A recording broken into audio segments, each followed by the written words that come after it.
अस्सलाम वालेकुम dear students, उम्मीद है आप सब ठीक होंगे। आज हम स्टार्ट करेंगे एक्सरसाइज 1.1 का क्वेश्चन नंबर 2 और क्वेश्चन नंबर 2 में आज पार्ट 6 सॉल्व करेंगे। क्वेश्चन नंबर 2 है solve each of the following equation by completing the square और पार्ट 6 है x - 1 into x plus 3 is equal to 5 into x plus 2 minus 3। अब इस इक्वेशन को सॉल्व करने के लिए ये जरूरी है कि हम इसको standard form of quadratic equation में लेके, तो इसके लिए हम इसको सिंप्लीफाई करते हैं। तो इसको हम इस तरह लिखेंगे x into x plus 3। पहले x को x plus 3 के साथ हम मल्टीप्लाई फॉर्म में लिखेंगे, फिर -1 को हम x plus 3 के साथ मल्टीप्लाई फॉर्म में लिखेंगे, equal to 5 into x plus 3 x plus 2 minus 3। अब हम x को x के साथ मल्टीप्लाई करते हैं, तो x जब x के साथ मल्टीप्लाई होगा तो x स्क्वायर बन जाएगा। x को 3 के साथ मल्टीप्लाई करते हैं तो x into 3 से 3x आता है। -1 को जब x के साथ मल्टीप्लाई करेंगे तो ये -1x या -x आएगा। -1 को +3 के साथ मल्टीप्लाई करेंगे तो ये -3 आएगा। और इसी तरह यहाँ पे 5 को x के साथ मल्टीप्लाई करेंगे तो 5x बन जाएगा। 5 को +2 के साथ मल्टीप्लाई करेंगे तो +10 बन जाएगा और ये -3 हम इसी तरह ही लिखेंगे।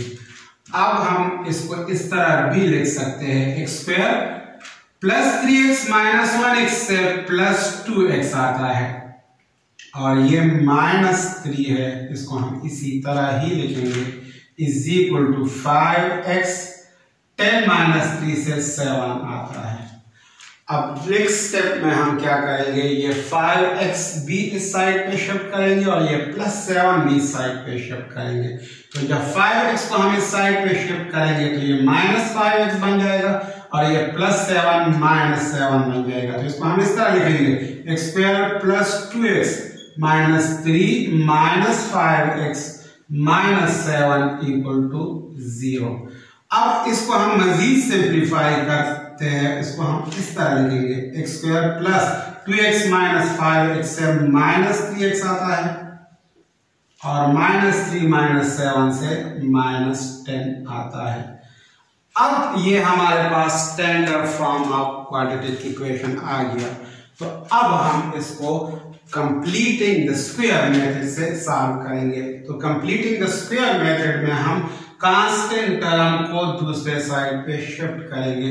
तो इसको हम इस तरह लिखेंगे, x square minus 3x is equal to -10। जब यहां पे आ जाएगा तो ये +10 बन जाएगा। अब इस इक्वेशन को हम स्क्वायर के फार्मूले के फॉर्म में लिखेंगे। तो हमारे पास जो फार्मूला है वो है a - b whole square equal to a square minus 2ab plus b square.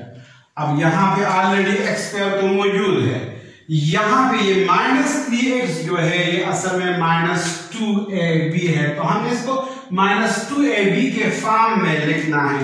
तो इसके लिए हम क्या करेंगे, यहाँ पे हम 2 को मल्टीप्लाई भी करेंगे और 2 को डिवाइड भी करेंगे और 3 को इसी तरह ही लिखेंगे और x को भी इसी तरह ही लिखेंगे, इक्वल टू 10। अब नेक्स्ट स्टेप में हम क्या करेंगे, नेक्स्ट स्टेप में हम इसको इस तरह लिख सकते हैं, x स्क्वायर माइनस 2, ये 2 यहाँ पे सेपरेट हम लिखते हैं ताकि 2ab का फॉर्म आ सके और ये 2 इस 3 के नीचे लिख लेते हैं, इसको हम इस तरह लिखेंगे और ये x आ गया इक्वल टू 10।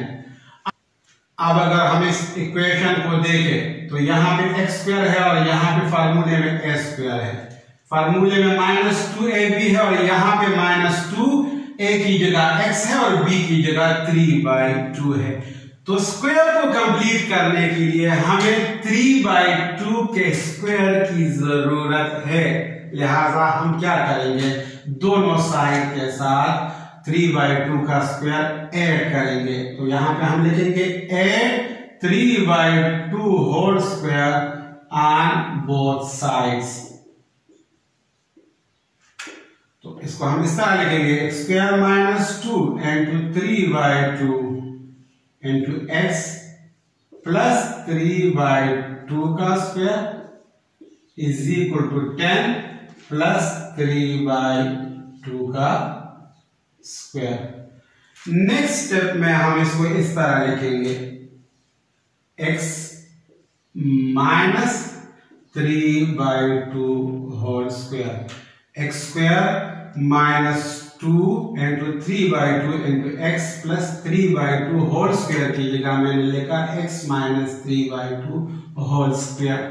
और यहाँ पे हम इसको इस तरह लिखेंगे 10 प्लस 3 का स्क्वायर 9 आता है और 2 का स्क्वायर 4 आता है। अब हम इसको नेक्स्ट स्टेप में इस तरह भी लिख सकते हैं x minus 3/2 whole square is equal to 10/1 plus 9/4। अब 10/1 और 9/4 को प्लस करते हैं तो इसको हम यहाँ पे इस तरह लिखेंगे x minus 3/2 whole square equal to 1 और 4 का एलसीएम है 4।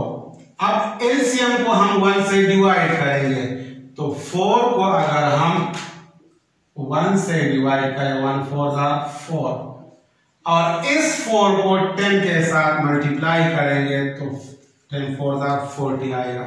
इसी तरह एलसीएम को हम 4 से डिवाइड करेंगे 4 1 4 और फिर 1 को फिर हम 9 से मल्टीप्लाई करेंगे तो ये 9 आएगा। 9 1 9।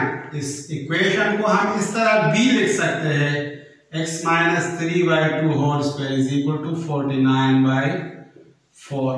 अब यहाँ पे हमें x की वैल्यू की जरूरत है और यहाँ पे x माइनस 3/2 के ऊपर स्क्वायर है तो हमने स्क्वायर को खत्म करना है तो स्क्वायर को हम स्क्वायर रूट से खत्म कर सकते हैं। तो यहाँ पे लिखेंगे हम taking square root of both sides. तो नीचे हम यहाँ इसको इस तरह लिखेंगे x माइनस 3/2 होल स्क्वायर का स्क्वायर रूट और 49/4 का स्क्वायर रूट। ये स्क्वायर रूट और ये स्क्वायर आपस में कैंसिल हो गए तो x माइनस 3/2 आ गया। यहाँ पे 49 का स्क्वायर रूट है 7 और 4 का स्क्वायर रूट है 2 और यहाँ पे प्लस माइनस हम लिखेंगे। अब x माइनस 3/2 की हमारे पास दो वैल्यू आ गई, एक प्लस 7/2 और एक माइनस 7/2। तो इसको हम यहाँ पे इस तरह लिखेंगे x minus 3/2 is equal to plus 7/2 और x minus 3/2 is equal to minus 7/2। यहाँ पे हम क्या करेंगे माइनस 3/2 को दूसरे साइड पे शिफ्ट करेंगे तो ये 7/2 प्लस 3/2 बन जाएगा और यहाँ पे भी हम शिफ्ट करते हैं इसको दूसरे साइड पे तो ये बन जाएगा प्लस 3/2। अब इसको हम यहाँ पे सिंप्लीफाई करते हैं। यहाँ पे हमारे पास x की वैल्यू आ जाएगी 2 और 2 का एलसीएम 2 है और 2 को जब हम 2 से डिवाइड करते हैं तो 1 आता है, 1 को 7 से मल्टीप्लाई करेंगे तो 7 आता है प्लस अगेन 2 को 2 से डिवाइड करेंगे 2 1 2 और 1 को 3 से मल्टीप्लाई करेंगे तो 3 आएगा। तो x की वैल्यू हमारे पास यहाँ 10/2 आ गई या x की वैल्यू अगर इसको हम मजीद सिंप्लीफाई करें 2 1 2 2 5 10 तो यहाँ पे एक वैल्यू x की 5 आ गई और दूसरी वैल्यू यहाँ पे ये x is equal to minus 7/2 plus 3/2 है तो ये हमारे पास आ जाएगी x is equal to again इसका हम एलसीएम लेंगे तो एलसीएम 2 आ गया। अब माइनस 7 प्लस 3 को सिंपली हम ऊपर लिखेंगे तो फाइनल आंसर x का हमारे पास माइनस 4/2 आ जाएगा। अब मजीद भी इसको हम सिंप्लीफाई कर सकते हैं 2 1 2 2 2 4 तो x की वैल्यू हमारे पास -2 आ गई। अब सोल्यूशन सेट आखिर में हम लिखेंगे तो सोल्यूशन सेट हमारे पास आ गया 5 -2 तो ये फाइनल आंसर आ गया इस पार्ट का।